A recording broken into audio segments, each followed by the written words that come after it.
Did you see the stylish? Welcome to the Young IPA podcast. I'm James. This is Pete. G'day, folks. It is the 15th of December. This is episode 198. It is the temperature of the sun here in Melbourne, so my hair is absolutely going crazy. So apologies to people who are watching. It could be worse. You could be wearing it. Anyway, we've got a big show for you guys coming up. Second last show of the year. We're going to be speaking to Sky News host Paul Murray. Huge guest. What a guy. Awesome interview. Such a joy to talk to. And yeah, you guys are going to love it because we love doing it. Nothing much more I can say than it was just awesome. Yeah, definitely the highlight of the show this week for me is speaking to the great man, Paul Murray. We've been sort of talking about getting him on for months, but he finally was able to do it, and it was terrific. Thanks to so make sure border you stay tuned for that. closures, it was tough. That's right. That's exactly right. Yeah, but it was great, so make sure you tune in for that. Cool. So yeah, I'm in the studio with him. Pete zooms in. Great interview. So a lot of fun. We also got a bunch of other news stories that we should talk about this week. And I guess the biggest one from a national perspective is vaccine rollout. So last week we discussed how the vaccine was starting to come out in the UK and William Shakespeare was like one of the first people to get it, sick of preferential celebrity treatment, but it's also being rolled out in the US as well this morning. So, and this comes across because at the same time, the Australian vaccine, I guess you'd call it, like the University of Queensland one, that's been pulled because of the false positive HIV tests that we're getting signalled in the people that received the vaccine. So here's the thing. So the vaccine's been rolling out in the UK, in the US, a few other countries as well, but Australia's not adjusting its timetable at all to start injecting its own citizens with the vaccine. They're still saying we need to wait till March because of regulations, which is concerning. Pete, what are your thoughts? Yeah, exactly right. Those countries, so the US and the UK, have provisions in their legislation regarding this stuff to have emergency rollout of medicines and vaccines and stuff in an emergency, which they're able to utilise. Australia doesn't have that within their legislation, which means that, yeah, as you say, we're not going to get it for a few more months or a couple more months, really. And that is really, I mean, we sort of talk about it a lot on this show about how reducing regulation is not just important in business and stuff like that, it's actually really important in health, and COVID has shown that. And the ability to produce vaccines quickly would be better if it was easier and cheaper to make drugs both here and overseas. In the US, I think it takes 10 years and $500 million to get a vaccine approved in normal circumstances, which is I understand that there needs to be safety concerns and things like that, but that is just a really huge barrier to getting medicines made quickly. Yeah, I'd obviously rather the vaccine, like this one right now, go to countries that are, poorer and dealing with more coronavirus cases. Please clap for that brave and pointed view that I have. But the thing, like, if the excuse is we need to wait for more regulations, we're going to wait to approve it in mid-January. Like, what exactly are we going to know in mid-January that we don't know already? Like, there's not many long-term effects that are going to come to the foreground. So what is in that month of just, we're waiting and seeing?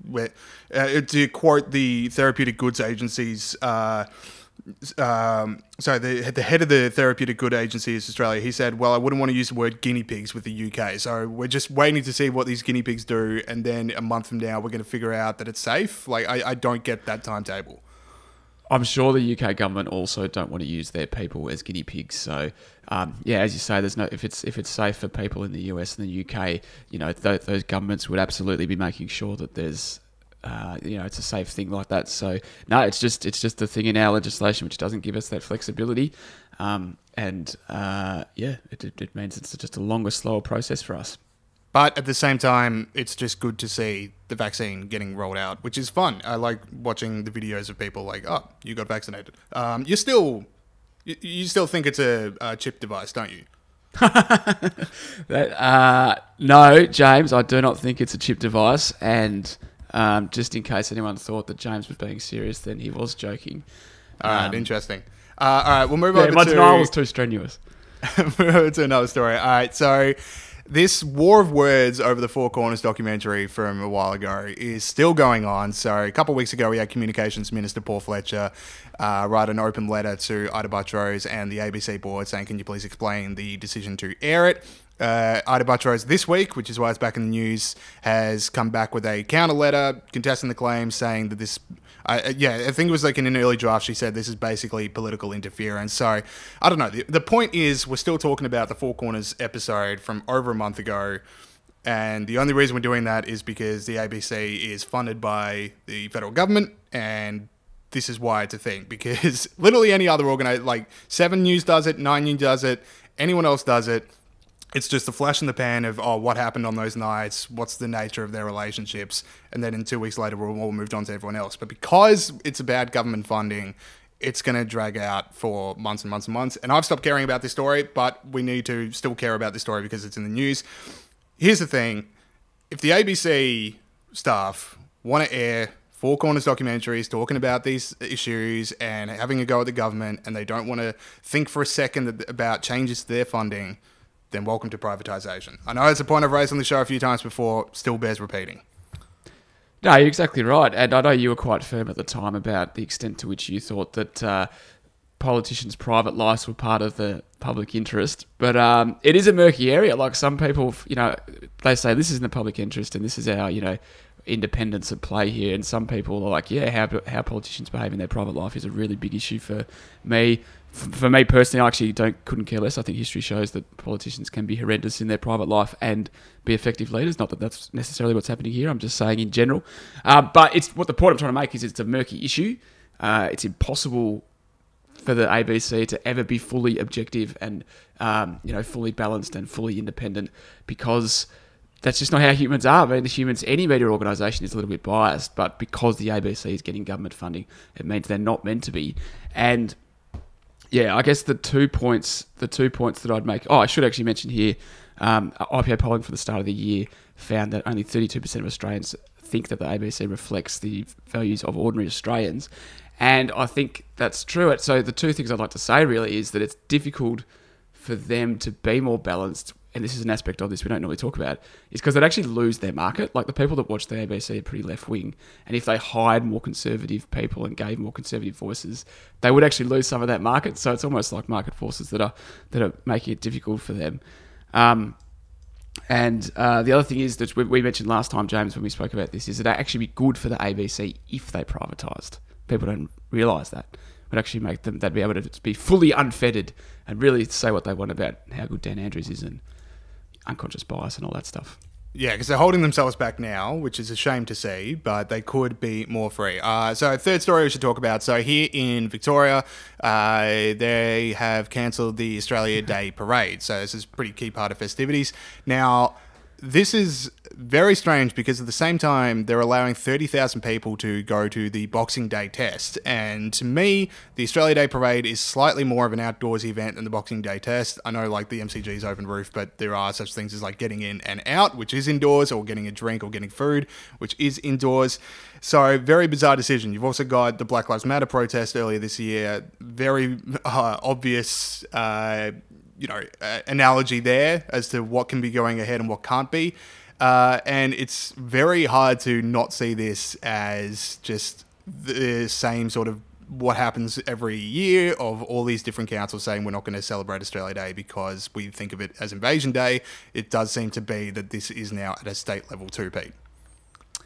Yeah, it's sort of one of those, it's just like everything else. Like, I think Victorians have fallen into this thing of like, we're open, how good is this? And it is heaps better than it was, but there's still massive restrictions on what we can do. And even that 30,000 figure that you said about Boxing Day, in New South Wales, they can fill the SCG with 48,000 people in a much smaller stadium.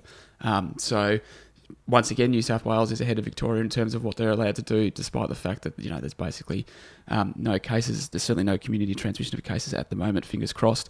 So it is another one of those.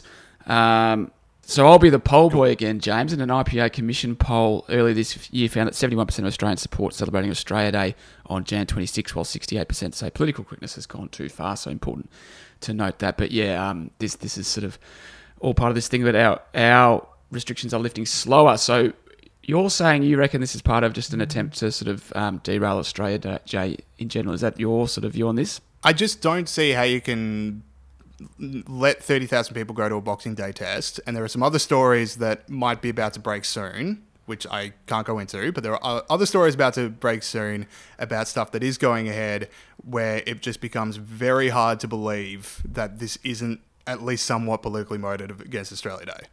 Wow, yeah. I mean, it would be the first time ever that the Andrews government has made a decision based on politics rather than on health and safety. So that would be an extraordinary turn of events. And you did mention the councils, James. We'd all see council in Melbourne's northern suburbs scrap their recognition of Australia Day, citing distress to the Indigenous community.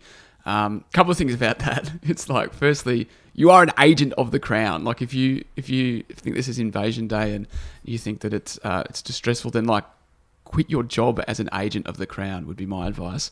And secondly, there's always Indigenous activists that come out around now and say, no, I like Australia Day. I think, it's part of my identity to be Australian and Indigenous. Why do those people not get listened to? Like, when you say, distress to the Indigenous community, it's like, well, what about the distress to the Indigenous community who don't agree with you? Would be my question. Because it's just against the narrative, Pete. Yeah, well, it's this icky. is what I mean. It's icky when they say that.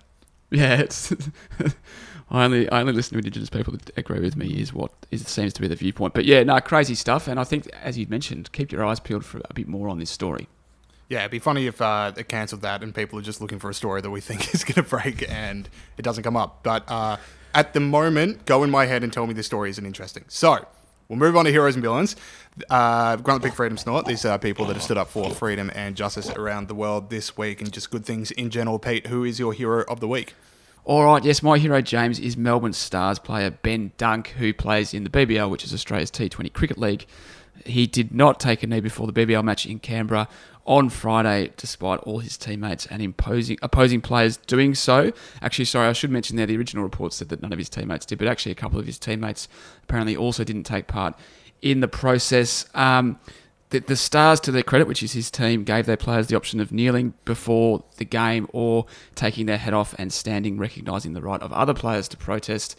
I think this is a good move. I think obviously racism and police brutality are issues that we should talk about and issues that we should address, and they're really, really important, and I don't sort of judge other people for wanting to change those things. But this movement, Black Lives Matter, has morphed into something much more than that, and something that I can't support. Things like cancelling books and cancelling the name of buildings and ripping down statues and getting people to participate in all this unconscious bias training, which I'm very sceptical of, and getting everyone to sort of admit that they're a guardian of racial oppression and things like that. I think it's morphed into something that is not what the original intention of it was. I think that Black Lives Matter does have sort of Marxist ideas about capitalism, in terms of capitalism being very exploitative and liberalism being, what would be the word, a weapon of white supremacy. They even had this thing against the nuclear family, which was on their website until a few months ago, which they've now taken down. Anyway, so I'm skeptical of taking a knee, despite thinking there are some very serious issues. And, it's just tough on a sports person who just wants to play sport and make money and have their life to sort of go, you know what, I'm not going to go along with this, even though it'd be a lot easier to do so. So Ben Dunk, as well as the club for giving him that option, the Melbourne Stars, you are my hero this week. Very good. My one's a bit of a feel-good story coming into the Christmas season. So Sadam Abudusalam is a Uighur Muslim who's living here in Australia, who hasn't seen his wife for 3 years and had never met his son until this week, when they were all reunited as the mother and son were able to get to Australia after 3 years of battling the Chinese government to free them. Chinese government saying that they didn't want to be freed. So just literally credit to everyone in this story. Just seeing the photos made me so happy. And you're thinking about DFAT, Michael Bradley and Markey lawyers. It is just awesome to see that there is still some good that's coming out of the world right now. Sorry, sick story. Oh, by the way, in the crowded field of tweets that, because Donald Trump could sneeze and Twitter would fact check it. Got one here from the Chinese embassy in the US. They tweeted out, in Xinjiang, all citizens enjoy the same rights. It is a completely independent choice of each citizen to believe in or not believe in any religion. Not fact check that one. Not sources claim this is disputed. I can think of at least one source, and his name is Sadam Abudusalam. But anyway, Twitter, keep doing what you're doing, because maybe just one day you might get to operate in China and make money. So that's what this all is about in the end, isn't it? Good one, James. Yeah, no, that was awesome seeing that family reunited. We've spoken to Uighur Muslims on this show and talked about that issue a lot, and it's really tragic. So when something like that happens, you've got to sort of say, isn't that fantastic? So good one. All right. Now, the Extinction Rebellion fake nudity run villain of the week, roller tape Muskie. As Extinction Rebellion protests enter their 6th day. Okay, that's the fake nudity run that the Extinction Rebellion had. James, who is your villain of the week, mate? So put this one in the file of things that literally every single person saw coming. So because of stage 4 this year, Victorians were given a travel voucher to travel to regional Victoria to support some local industries that have really suffered. They were going to allocate 40,000 vouchers, and apparently the government weren't prepared to think that that might be popular because the website immediately crashed once the vouchers became available, and a lot of people were logging on and going, hang on, where are my vouchers? So it's just one of those ones of, can you literally trust the Victorian government with anything? Because government policy failure has led to all of us being locked in our homes for 112 days and 800 deaths, and they just go, you know what, let's make it up to them, let's do a regional voucher. That fails too. No, you're exactly right, James. It's like the time where they thought this is the federal government thought a cyber attack was happening, but it wasn't. Okay. Oh, I just accidentally that was one of the silliest days in politics history of just like, oh yeah, it's not. Yeah, about that. Okay, so I've got back into my Word document so I can continue to talk into this microphone. I was covering for you to not have to address the fact that you lost your place, but no, credit to you for full transparency that you don't know how to use technology. People like to see how the sausage is made, James. So there you have it. No, well, my villain is the UN for axing ScoMo from the climate change conference. Now, obviously, no one in the whole world cares about this, but some people do. And so my first thing is I don't care, but also I'd point out that the UN absolutely trolls the world with its appointments to various bodies and stuff, which we've talked about a lot on this show, James. At the moment, the Saudi Arabia is on the Women's Rights Council. A couple of months ago, they elected China to the Human Rights Council. So I don't think we should be too concerned that the UN has axed us from the climate change conference. And basically that's my villain, the UN, and to a lesser extent Boris Johnson, because Boris Johnson did promise ScoMo that he'd be on the list, and he wasn't. So a lighter villain, Boris Johnson, but mainly the UN. Sorry, wait, the UN's your villain because they didn't let ScoMo speak at something you don't want him speaking at.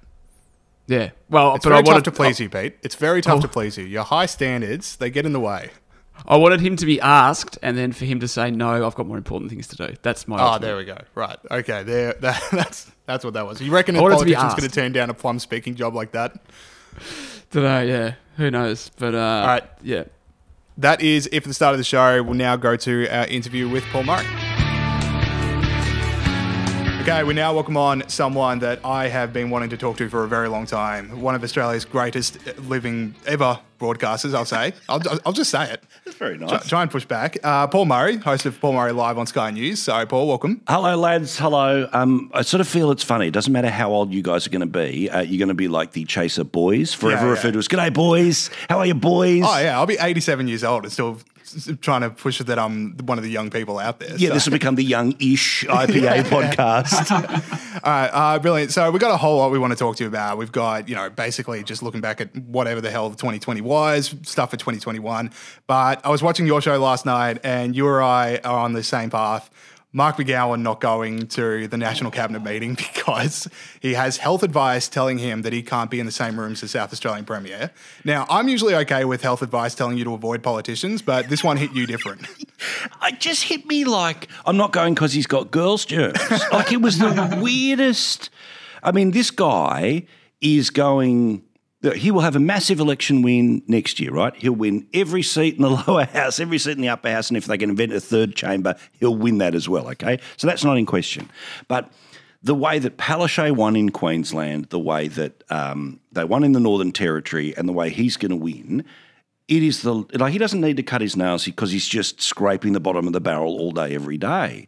And the fact that this isn't laughed out of the room. I mean, we're going to laugh at it, but the fact that he'll probably defend it and double down on it today, but it's really a metaphor for how dysfunctional the Federation has become in 2020, that, one of the absolute stables, one of the upsides of the job of being Premier is being able to go to Canberra and sit with all the other premiers and have dinner at the lodge and then to be able to throw things around at COAG. But now, because the premiers have now been empowered to effectively become, the board of directors, and the Prime Minister has been converted into the CEO role, it's an option whether you go. And the idea that, that Stephen Marshall has got COVID because somebody in his state has COVID? Like, I can't swear, but imagine I am. You say CEO, I see it as more of like a substitute teacher, like someone that kind of has control of the room, but not really when it comes down to it. Well, and this is the thing, and it's not through a fault of his management. It's the Constitution in full show, and the fact that they haven't contested the lines of control, the fact that they pulled out of the Western Australian High Court challenge, the fact that they haven't tried things on the quarantine powers, all of that stuff. A judgment clearly has been made that, and it's probably the right political judgment, as frustrating as it is for those of us that are into freedom, is that the populations are more than happy with how this has all gone down. I hate that Australia has become multiple nations with a shared bank account as opposed to a federation. As I pointed out on telly, McGowan's selling this line to the people of Western Australia that it's all exports and the mining industry that's the reason we're in surplus.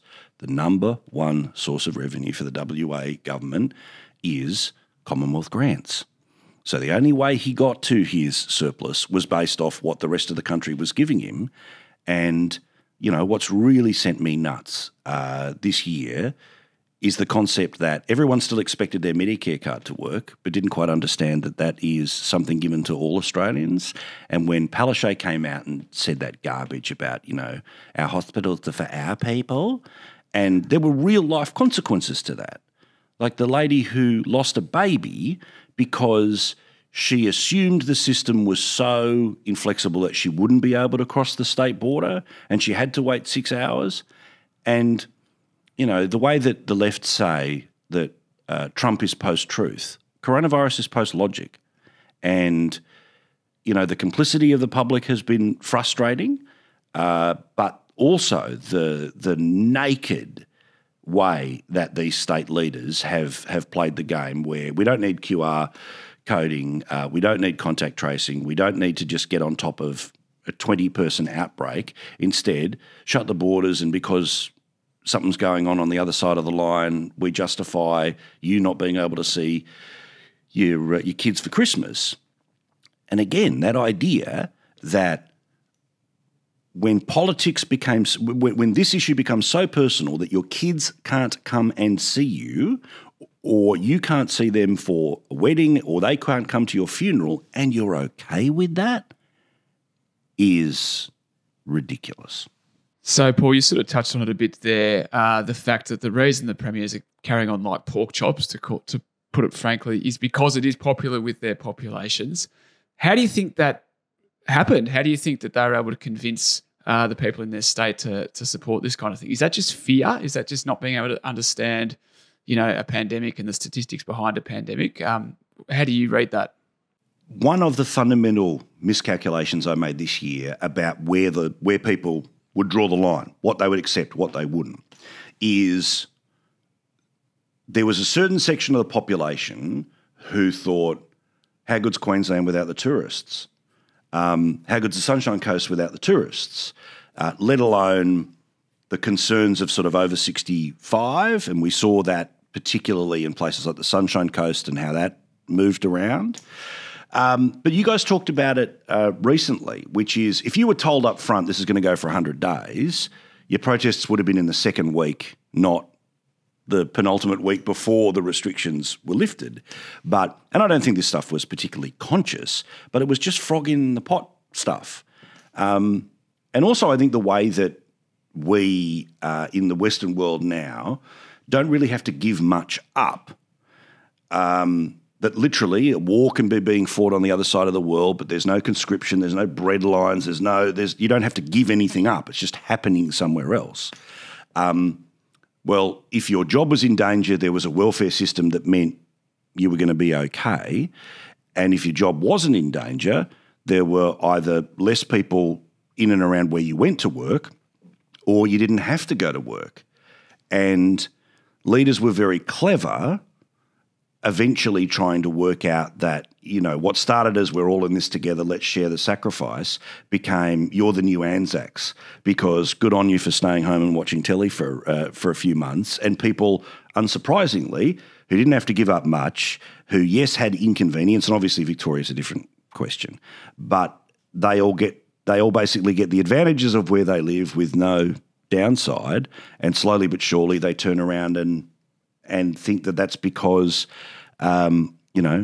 government keeps them safe. But I think also one of the reasons why they were able to get away with what they've got away with, how they've got away with it, is a very complicit, overly excited clickbait culture on the internet where, it just was, the blob is coming for you, and 6 p.m. news, commercial news, that was so hysterical about it that in Queensland on Channel 9, the promo they ran across an entire weekend to make you watch the Monday news was coronavirus bunkers, and the coronavirus bunkers avoiding a second wave. And this concept of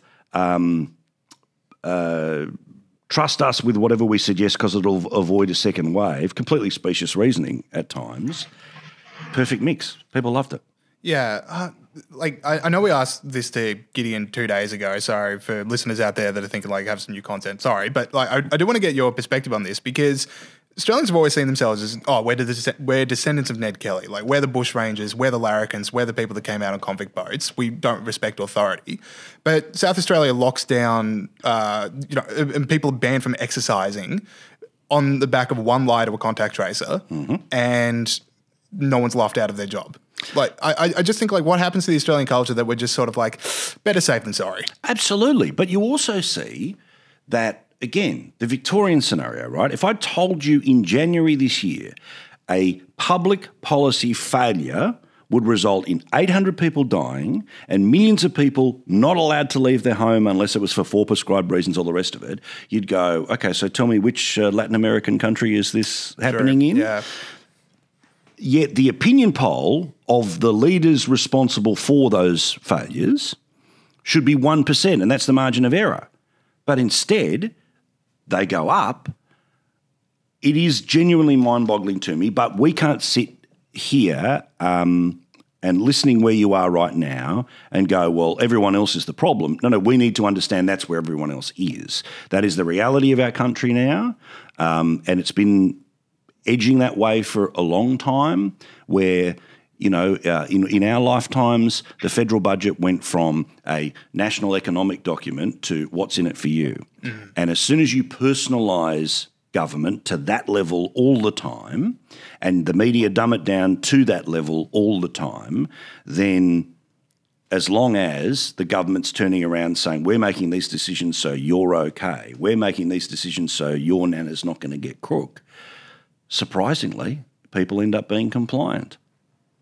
That's a really good point, Paul. I think one of the things that we have to think about is a lot of people think this way, and this safetyism that you sort of touched on a little bit there is creeping in.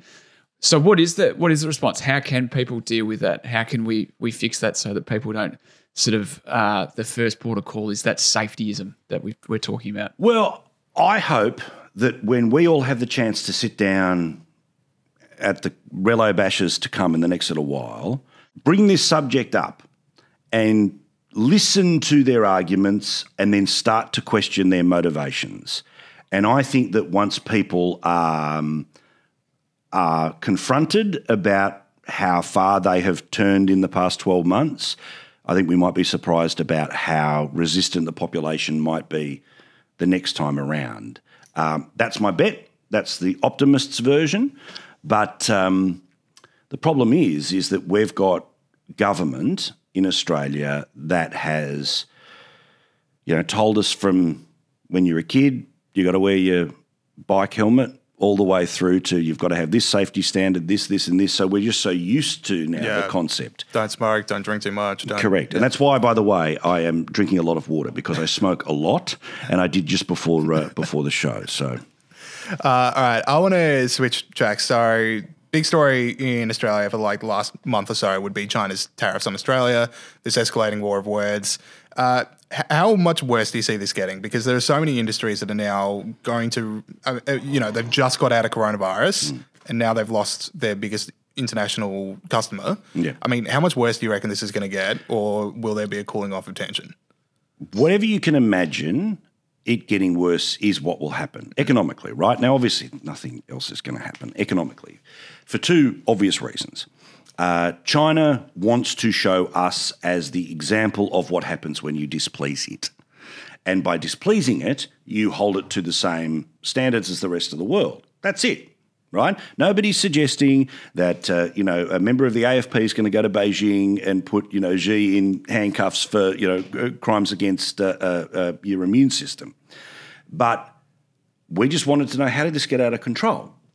And because we embarrassed them, because they let it get out of control, they are punishing us as if we are saying it's a bioweapon and all of this.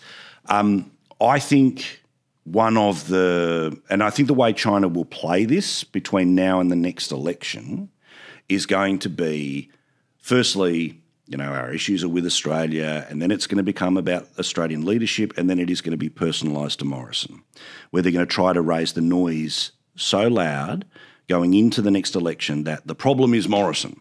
The problem is Morrison's way he handled it, not the way Australia handled it. And that is going to be, in part, their ultimate strategy for how to remove Morrison as Prime Minister. And if they can remove Morrison as Prime Minister, then, as my mate Each Way Elbow will often, they'll manage the relationship, which is code for shut up. And I'm just looking at the things that might move sections of voters. Is, as we saw in the United States, if you can make the noise about the leader so deafening that the opposition simply say, we'll turn off the noise, vote for us because the noise goes away. Yeah, our candidate is literally in a basement. That Correct. is how little noise we're making right now. Yeah, then people they'll choose that eventually. And the nature of our media culture, the nature of social media, the nature of podcasts, all the rest of it, right, is that every year there's more talk about politicians, more noise about politicians. So it feels like, there's like 10 years worth of fame and exposure that gets shoved into 6 months. And in the same way that we sort of roll our eyes with an overexposed pop star, we start to feel that about politicians. So I call that play now so you can see it coming and you should resist it, which is when they try to personalise it, that is about removing him from office, not about resetting our relationship.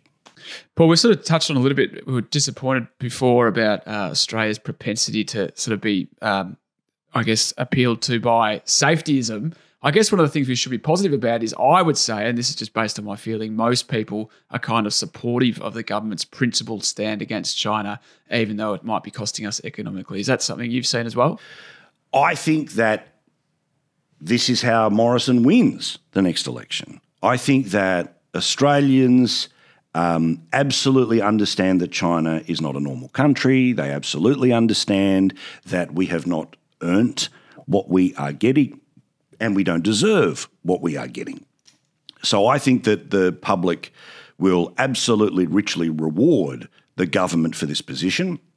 They will see how the Labor Party play both sides of it and a bit grey around the edges. So I think it will absolutely backfire on China, but we can't pretend that there's not 1.2 million people in Australia of Chinese descent who a very significant portion are part of their news diet is Chinese language newspapers for the older population or WeChat for the younger population.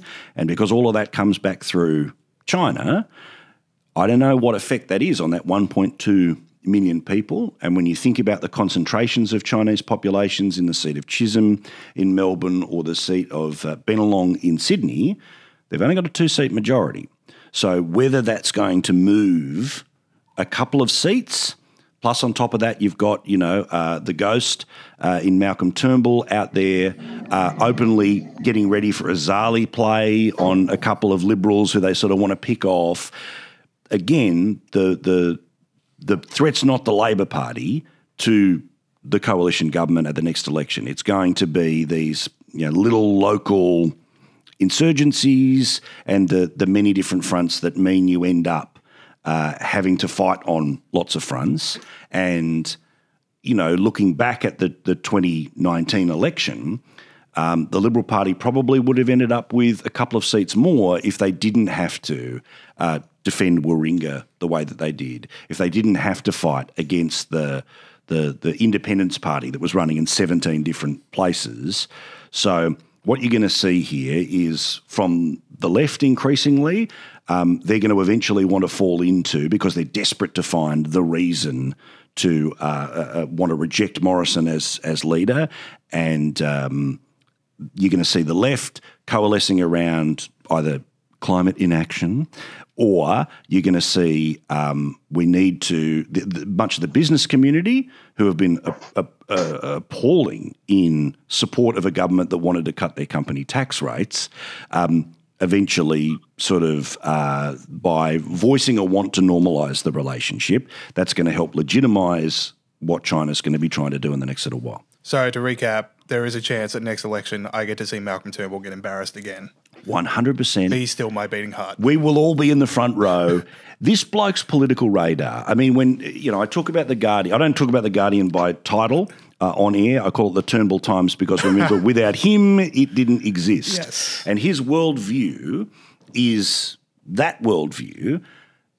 But he has no concept of the suburbs. He has no concept of the quiet Australian, the average Australian, the normal Australian, the sane Australian, So he'll pitch to the Q&A crowd, he'll pitch to Twitter, he'll pitch to the Turnbull Times people, but there's going to be they'll pick a seat and there's going to be a shed load of money that's going to turn up the noise on the local MP until eventually the community says, all right, if the noise goes away, I'll give you what you want.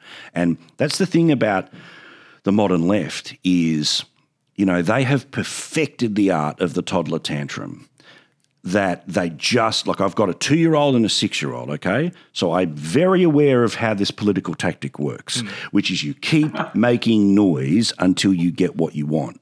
Your role as the parent, the adult, or the free Australian is to say, go to your room. Yeah, I'd love to say that it's a left thing, but let's face it, no one does it better than Donald Trump.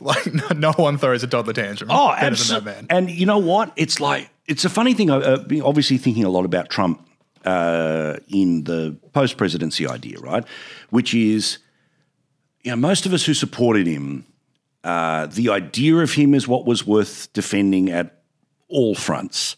What he represented. I love the idea that, the movie industry, the restaurant industry, the hotel, every other industry was allowed to be disrupted, but politics wasn't allowed to be disrupted. So absolutely imperfect vessel, but he's the only guy who's been able to break the control, the modes, all of that stuff. So, I was surprised how quickly I was able to move through the 5 stages of grief about the Trump presidency. But I think it really helped that he didn't get washed away on election day, that we basically went from Tuesday to Sunday. So the left never got what it really wanted, which was the absolute flush, get the domestos, get rid of the stain. Instead, it was this slow eke.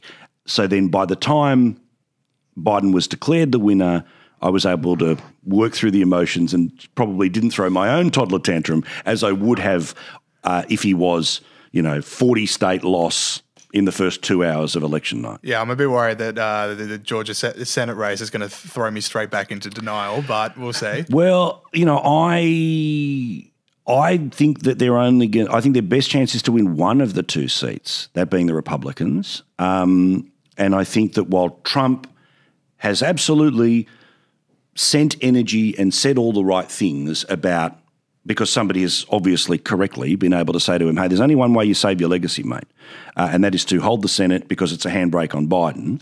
I think that the mail-in voting system means turnout is literally will come to you as opposed to you have to come to the polls. And I think that, even when Rana McDaniel, the boss of the RNC, was in Georgia, she's confronting voters who were saying, what's the point in turning up? Either because it's rigged or because you guys haven't fought hard enough for him. So, I can very much see them winning at least one of those seats. Well, fingers crossed. I want to switch things to your show, Paul Murray Live. So this year, what I've really loved is seeing like this return to your talkback radio roots of just Better Call Paul. I love getting, you know, the Australian punters involved. What did that decision, like, where did that decision come from? Like, I want to have people call into a TV show, which I don't think a whole lot of other TV shows are doing, unless you want to count like the Q&A, look what people tweeted, which I don't think we do. No. So like, what was the decision behind that? And then what did you find it was changing about your show? Well, I'd been at them for a couple of years about it, but basically, apparently there was all these technological. I mean, you know, look, with the greatest of respect to every engineering department at every media outlet anywhere, apparently, if you want to do anything slightly different, it's going to cost $30,000. I don't understand why that number is the number, but apparently, if you want to change the winds, no, James, sorry, it's $30,000. You know. Well, we need a new player at $30,000. Yeah, I can actually see our videographer nodding at that side. For some reason, this is the magic number of resistance, okay? They've worked out that $30,000 is apparently a disincentive to do much. So we found a workaround that wasn't $30,000, and I just liked the idea of not curating what the response was. Because when you read emails, it's self-evident that you've chosen the email to take. When you publish tweets, you've chosen the tweet to show. I'll take the callers in the order in which they call. That's it. There's no expectation. There's no setup. Obviously, if you're pissed, you're probably not going to get on. And if you go a little bit too nutty, the mute button will kick in. But I just, it is a bit of a wank, but it's a true one, which is I want to strive to be the most honest show on telly. And by that I mean my most honest emotions in reaction to whatever the day is, my most honest hot take, and also part of that is to go, I want the audience in real time to give us the feedback that a poll might show us in 2 weeks' time. And some nights have been better than others. Some nights, lockdowns, it felt like I had the same phone call for about 3 months. That was every part of lockdown. Yeah. Like everything was the same for 3 months. Yeah. And so that was good, but from just a basic entertainment perspective, that can be a little bit yawny. They fired up about Trump, but I also like when, I just love the idea of somebody sitting at home in their undies who goes, you know what, I really want to fire up about that pothole, or I really want to fire up about the way the world is organised, and the whole spectrum of that is fun. And I love, as you say, I'm sort of rather obvious by my physical appearance, a radio guy. So I enjoy the intimacy of it, the personal nature of the communication, and I love the idea that the relationship with the viewer is as personal as possible, because there is a style that can develop after a while when you've got a talk show, which is here's my opinion, now do with the tablets what you wish. I don't like that stuff. Paul, one of the other things Sky's been doing recently is expanding its online presence, and at the ABC in particular, it used to sneer at Sky for their ratings, but now they've significantly improved. Will all television companies be online in future, and what has sparked this move? Yeah, you have to be there. You just have to be there. The nature of how we're distributed means that we're limited to the number of subscribers that are there on Foxtel. That expanded when we're on free-to-air in regional Australia with Sky News on Win. We saw, I think, a real role that we played in the 2019 election was being able to speak to regional Queensland and reflect what they were thinking. And just, I've got to engage with it for 30 seconds because we need to feed Twitter something out of this conversation. It is always hilarious to me that the audience is so insignificant that it doesn't matter, but apparently is so powerful it can change a prime minister. They also say that the size of audience is directly related to whether you should pay attention to it or not, yet Radio National is the lowest rating talk offering on the Australian radio dial, yet apparently it is the must-consume program. So pick a lane, kids, because if the rule is raw numbers equals ability to involve yourself in political conversation, then from now on, the only place the Prime Minister can be interviewed is on Lego Masters. I would see that. I would watch that. We get that at the IPA. It's like we're either like this fringe think tank when they don't like us, or the puppet masters of Australian politics. I was like, you can have one of those things, but like you can't have both in the same article. But also, have we not learnt? Have they not exposed themselves? One of the joys of 2020 is that the mask has slipped on the left a lot, right? And the modern left is all about projection. So often whatever it is they're shit-canning you for is what they are doing or what they are planning to do.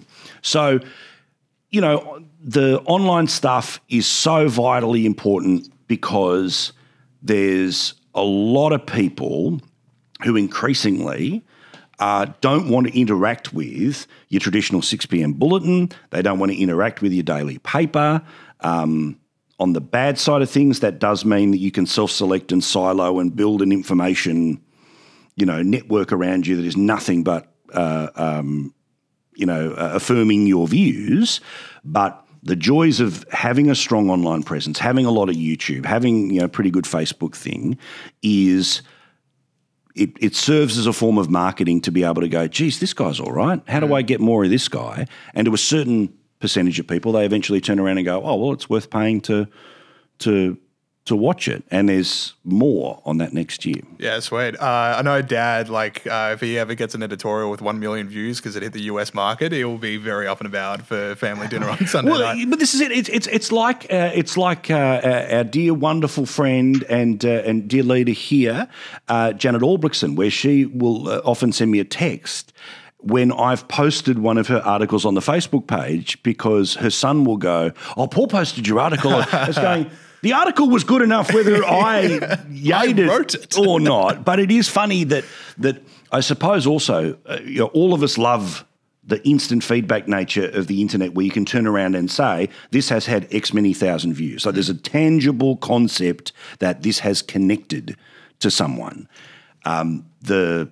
For those that wish to detract, is they turn around and go, well, only 1,000 people saw that interview, so therefore it doesn't matter. But yeah, it's absolutely future, as well as I'd love to do way more podcasting. I'm all in. As a bloke who worked in radio and loves radio, I don't listen to it anymore.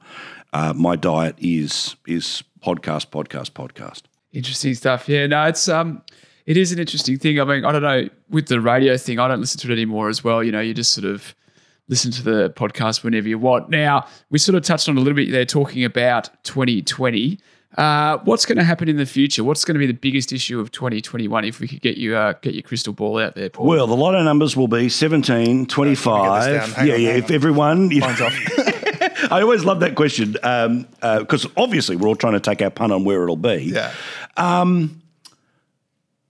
What's going to be fascinating to watch is when vaccines are popularised and essentially the corona threat disappears, it's going to be a little bit like when the tide goes out. We're actually going to be able to see what was destroyed by COVID. My experience in 2 days of walking around Melbourne is you can just see the scars and you can see the trauma, and it exists in the for lease signs, or it exists because there's only 25% of office workers back in the thing, that no one's walking in Melbourne with a sense of purpose, right? Because normally a big city rushing from thing to thing. There's no thing to thing right now. I think we're going to see the ravages on small business. That means bigger business just gets bigger. You're going to see, your local hardware store, can't hold on anymore and is eventually replaced by the giant Bunnings down the road. That's going to be really traumatic. Politically speaking, I think that there'll be an active question about whether there's an election at the back end of next year. It can happen, I think, from August. If they want to do it, you would assume that if the government's strong enough, they jump on that as soon as possible. I'm going to enjoy watching the Labor Party try to deal with the Karen Rudd rules of you can't change the leader unless 60% of the room wants to change the leader. And one of the indices about Australian politics that I really hope people understand now is primaries interesting to look at, two-party preferreds interesting to look at, but as Queensland showed, look at the margin of preferred premier or preferred Prime Minister, because that's probably going to be an indication about how decisive a win is going to be. And currently Morrison's leading 2-1 on that margin. And even in the essential poll, lefty-leaning poll in the Turnbull Times, always on message, people, is he doesn't even have the support of 50% of Labor people for preferred Prime Minister. So it's going to be fun to watch them pull themselves apart.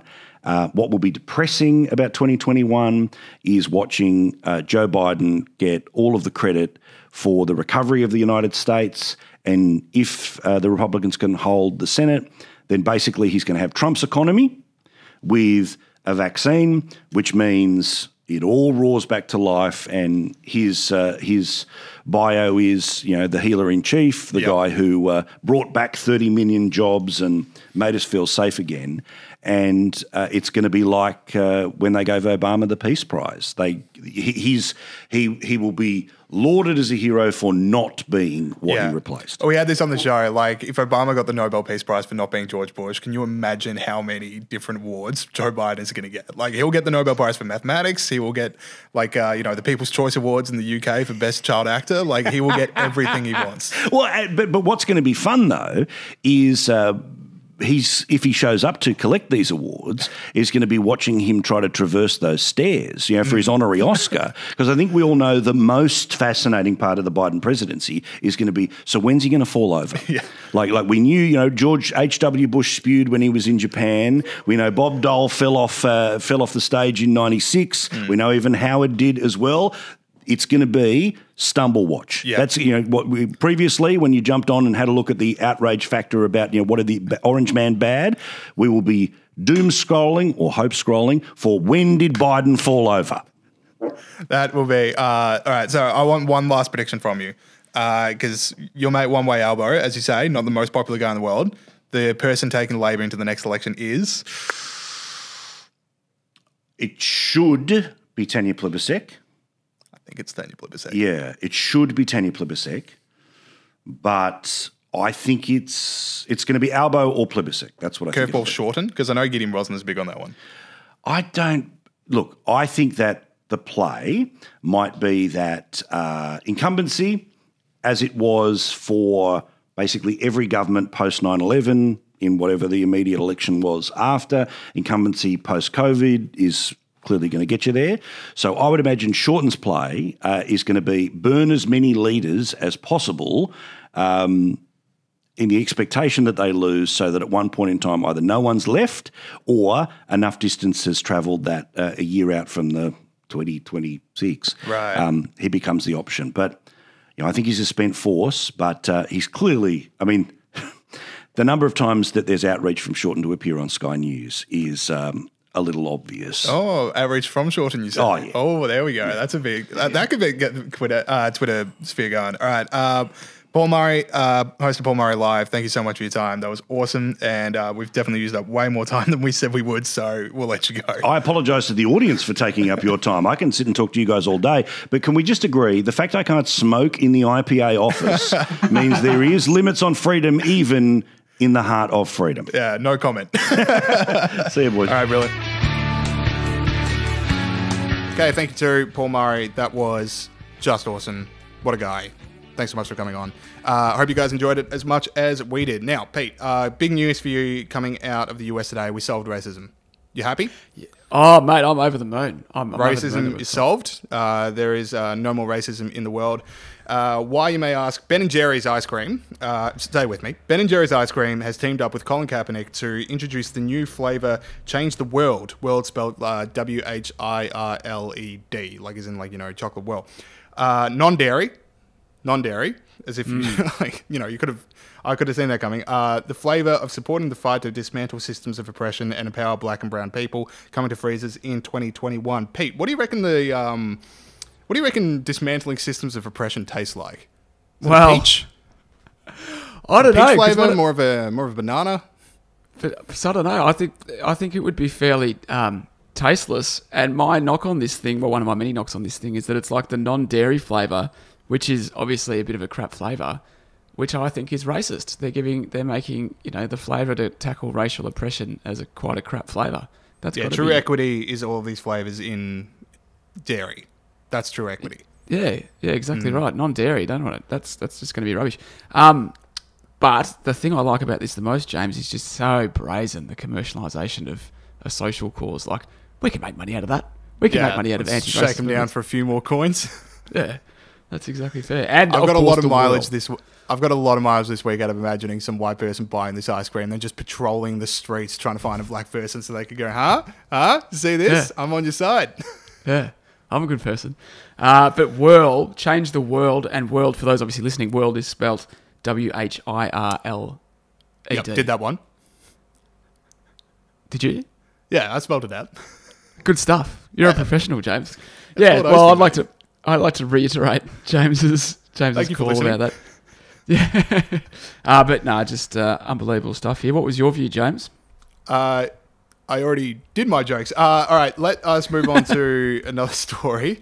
Pete's lost it. Pete is sick. He's battling an illness, and we're all going to be nice to Pete today. So, another one I got for you.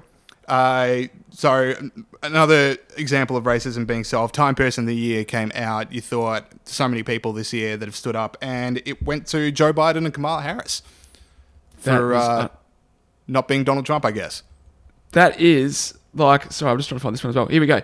So, like, this guy literally sat in his basement all year, and he's still the Person of the Year. I did do a bit of research into this, James, and I worked out that the Time Person of the Year isn't always the person that's done they say it's not the best person of the year, it's the person that's had the most influence, which is still a long bow for these two, particularly because they got elected because they weren't Donald Trump.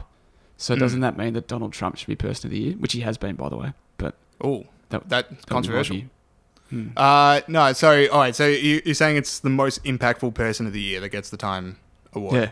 It's been like Hitler, Stalin twice. Yeah, Stalin got it twice. I'm just trying to remember the footage I saw of Joe Biden and Kamala Harris personally treating hundreds of thousands of coronavirus patients.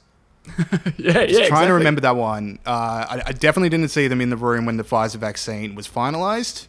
Yeah. I just can't think of the footage. Sorry. They probably didn't want to take credit. Maybe they just were trying to avoid the cameras and be team players, but then accept the Time Person of the Year award. So, all right, good on them. Another one I got here, unless you've got one, Pete. Well, I just was going to ask, can it be a germ? Can a germ be Person of the Year? Like, because clearly the most influential thing that's happened this year is COVID. Oh, right. I thought that was you asking if you could be Person of the Year. Yeah. Well, yeah. That was too easy. That didn't feel good. That didn't feel good. It was too easy. It was cheap. All right. I don't mind. Last one I've got from here is article from the New York Times this week, and it's called. Here's the tweet. I'm just going to read the tweet. The article itself was not that great, but here's the tweet. An increasing number of men are taking up sewing, not only to break traditional gender stereotypes, but also advocate for body acceptance, racial justice, and more sustainable lifestyles. Now, Pete, my question is, can people just enjoy something? I agree. You can't just make stuff up because you want it to be true. Like, if this is in fact true and more blokes are sewing, then fantastic stuff. Good for you guys.